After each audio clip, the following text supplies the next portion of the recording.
Baik, terima kasih untuk eh, kesempatannya. Dalam video ini kami akan mempresentasikan hasil kerja kelompok kami, dan di sini kami menganalisis perusahaan PT Land Industri Persero. Namun sebelum masuk pada penjelasan serta analisis yang kami lakukan, izinkan saya untuk memperkenalkan diri saya, yaitu nama saya Papi Irfan Akamnanu dengan NIM 68 2019 161, dan teman saya Doli B. Komba dengan NIM 68 2017 605. Baik, di sini saya dan teman saya akan menjelaskan mengenai perusahaan PT Land yang merupakan perusahaan peralatan elektronik industri milik pemerintah Indonesia ya, BUMN, yang berkantor pusat di Bandung, Jawa Barat. Baik, kita masuk dalam profil dari PT Land ini sendiri, yaitu disadari ataupun tidak, setiap hari kita merasakan yang namanya kemudahan dari sistem elektronika ya, dan baik itu melalui layanan TV kita yang kita saksikan, alat pembaca KTP elektronika, sistem persinyalan kereta api ya khususnya, dan pembangkit listrik tenaga surya sebagai energi terbarukan. Nah, hingga sebagai kesebagian perangkat komunikasi milik militer juga ya, untuk pertahanan negara terdapat sistem elektronika yang handal, ciptaan anak bangsa yang tergabung dalam PT Land Industri Persero. Nah, sedikit cerita mengenai profil dari sejarah PT Land ini sendiri, yaitu PT Land ini bermula atau mulai dibangun sejak tahun 1965 yang merupakan lembaga elektronika nasional. Kemudian berubah menjadi BUMN pada tahun 1991 dengan nama PT Land Industri Persero. Nah, ini merupakan sebuah entitas bisnis profesional yang bergerak di bidang elektronika untuk industri dan infrastruktur. Nah, PT Land ini mengembangkan teknologi yang memiliki peran strategis ya dalam menjaga kedaulatan negara, seperti yang tadi saya bilang, menciptakan alat komunikasi militer juga ya, dan ini juga meningkatkan kesejahteraan dalam masyarakat.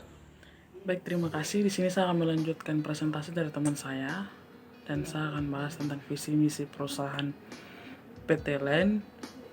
Di sini visi yang kami dapat dari perusahaan menjadi perubahan teknologi kelas dunia yang terpercaya. Itu visi, dan misi di sini ada 4 bagian. Yang pertama, saya akan bacakan. Yang pertama, kami perusahaan solusi total berbasis teknologi elektronik dan informasi. Itu yang pertama. Yang kedua, kami memberikan solusi integrasi sistem yang inovatif dan berorientasi kepada harapan pelanggan dengan keunggulan SDM. Itu yang kedua. Yang ketiga, kami memberikan produk dan layanan yang terkini dan berkelanjutan. Itu yang ketiga. Yang keempat, kami berkontribusi menjaga kedaulatan negara dan meningkatkan kualitas hidup. Itu visi misi perusahaan PT Land yang kami dapat. Bagian D, strategi PT Land. Strategi adalah rencana komparatif untuk mencapai tujuan organisasi. Strategi tidak hanya untuk mencapai tujuan, akan tetapi strategi juga dimasukkan untuk mempertahankan keberlangsungan dari suatu organisasi. Maka itu ada beberapa strategi dalam perusahaan PT Land yang diterapkan, antara lain Satu, meningkatkan kesejahteraan masyarakat melalui produk-produk energi terbaru. Dua, turut serta menjaga kedaulatan negara dengan produk-produk pertahanan transportasi dan ICT, information dan communication teknologi.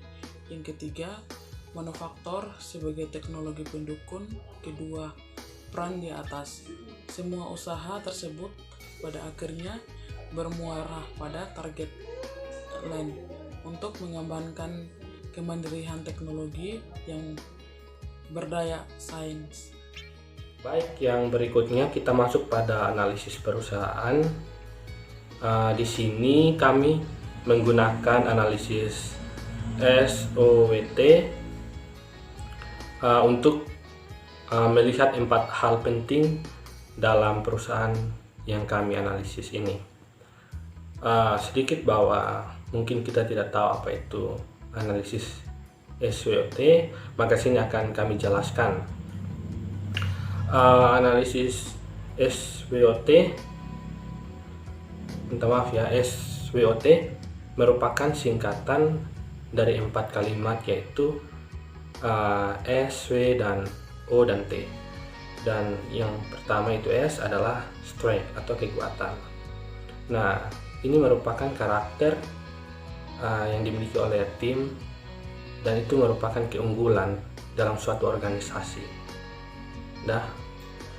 Misalnya karakter dari suatu perusahaan yang di dalamnya memiliki suatu keunggulan, kekuatan. Dan yang kedua itu memberikan aspek keunggulan kepada organisasi dari perusahaan tersebut. Misalnya kompetensi sumber daya manusia juga ya, yang di dalam organisasi tersebut. Misalnya organisasi tersebut memiliki sumber daya manusia yang bagus, maka akan menjadi kekuatan bagi perusahaan tersebut. Kemudian yang kedua adalah weakness atau kelemahan. Weakness atau kelemahan adalah karakter yang dimiliki oleh organisasi yang memberi kontribusi negatif ya, atau dapat merugikan kemampuan organisasi untuk mencapai tujuan dan mempengaruhi pertumbuhan dari organisasi tersebut. Peluang kesepakatan untuk membuat keuntungan lebih besar ini merupakan faktor eksternal yang dapat mempresentasikan alasan untuk apa organisasi tersebut dan dibangun. Organisasi harus hati-hati terhadap peluang yang ada muncul ketika organisasi dapat memanfaatkan kondisi di lingkungannya untuk merencanakan dan mengeksekusikan strategis yang mendatangkan keuntungan lebih banyak. Itu peluang, ancaman, elemen eksternal yang dapat menyebabkan masalah yang terjadi di luar kendali organisasi, memperparah kondisi ketika ancaman ini berkorelasi dengan kelemahan. Ancaman ini tidak dapat dikendalikan. Berdasarkan pengertian tersebut, maka dalam analisis ini kami melihat ada beberapa hal dari PT LINE ini, PT LINE Industri Persero, yang masuk dalam analisis SWOT yang kami ambil ini. Antara lain itu yang pertama adalah kekuatan atau strength. Ya, di sini kami melihat bahwa direktur PT LINE ini yaitu Bapak Abraham Mose yang sangat berperan penting. Ia memiliki visi dan misi untuk membawa PT LINE ini menjadi perusahaan infrastruktur elektronika kelas dunia dengan tujuan mensejahterakan para stakeholder ya, dan meningkatkan kemandirian dari teknologi Indonesia. Kemudian kami juga melihat bahwa PT LINE ini menghasilkan produk dari hasil pengembangannya sendiri. Ya, contohnya seperti alat komunikasi radio taktikal dan juga tactical communication data link. Nah, data link itu memiliki peran yang sangat penting ya dalam perang modern, karena memungkinkan terkoneksinya tiga mantra ya, yaitu ya, udara, darat, dan laut. Nah, untuk melakukan komunikasi dan pertukaran data dengan aman. Kemudian kami juga melihat bahwa PT Line ini sebagai perusahaan lokal juga sudah terbiasa dengan bersaing dengan perusahaan-perusahaan dari luar atau perusahaan-perusahaan global untuk mendapatkan proyek-proyek dalam negeri maupun proyek-proyek di luar negeri. Dan kami juga melihat bahwa PT Line ini menghasilkan produk-produk yang memenuhi kebutuhan penting dalam kehidupan sehari-hari ya. Saya ambil contoh, salah satunya di sini adalah sistem rooftop PV. Nah, alat ini biasanya dipasang di atas rumah, di genteng, untuk menerima pantulan dari sinar matahari serta menjadi listrik untuk kebutuhan sehari-hari ya. Dan itu juga salah satu produk yang sangat penting dan berguna bagi masyarakat serta banyak orang. Kemudian yang kedua adalah weakness atau kelemahan. Nah, di sini kami melihat bahwa ada tantangan dalam bidang energi. Ya, di Indonesia memiliki wilayah yang cukup luas dan sebanyak 40% wilayah di Indonesia yang masih belum terairi listrik ya. Karena itu PT Line ini menawarkan energi terbaru untuk mereka. Dan Line juga sedang mengembangkan pembangkit listrik tenaga makro hero, dan itu perlu banyak pengeluaran juga ya, serta ini merupakan salah satu weakness yang sedang dialami oleh PT Line ini. Kemudian yang berikut kami melihat bahwa PT Line saat ini secara formal telah memiliki sistem pelaksanaan pelatihan ya, dan evaluasi terhadap pegawai-pegawai dalam PT Line ini. Namun kenyataannya sistem pelatihan yang dilaksanakan tersebut masih dijumpai kelemahan-kelemahan atau kekurangan-kekurangan, seperti meskipun pelatihan telah selesai dilaksanakan, tapi pegawai dinilai tetap kurang memenuhi seberapa jauh mereka telah melakukan pelatihan-pelatihan yang dilaksanakan tersebut. Jadi dengan hal ini maka diperlunya sumber daya manusia yang baik agar bisa dapat memenuhi standar dalam kegiatan-kegiatan yang ada dalam PT Line ini. Oke, yang berikutnya akan dijelaskan oleh teman saya. Opportunity atau peluang. PT Line adalah perusahaan yang bergerak di bidang elektronik untuk industri dan prasarana, sehingga banyak menghasilkan kemudahan dalam kehidupan sehari-hari. PT Line juga mengeluarkan produk baru, yaitu ventilator.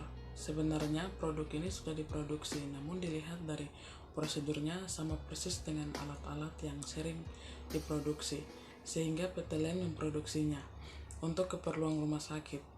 Mengingat saat sekarang ini dalam situasi pandemi COVID-19, sehingga penambahan pasien dan tentunya alat-alat seperti ini harus diperbanyak.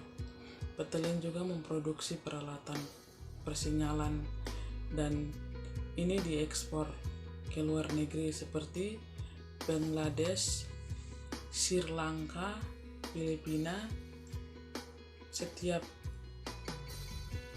tahunnya, dan ini merupakan suatu kesepakatan atau peluang bagi PT Line. Ancaman Ancaman yang ada pada perusahaan PT LEN berupa kegiatan bagaimana melakukan penetapan peralatan, persinyalan maupun wesel. Mereka melakukan studi dan merancang terlebih dahulu karena desainnya berbeda dari yang pernah mereka kerjakan. Selain itu, ancaman juga datang dari beberapa wilayah dengan kondisi geografis yang memiliki akses terbatas, sehingga kami harus membuat akses jalan baru dengan menimbun sawah dan menyewa lahannya dan masyarakat setempat, dan ini tentunya mengeluarkan biaya yang sedikit mahal.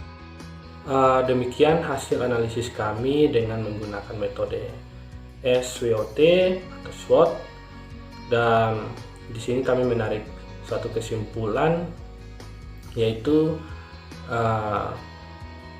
menganalisis bisnis secara keseluruhan dengan berkelanjutan adalah suatu keharusan ya, jika kita ingin bisnis kita berkembang.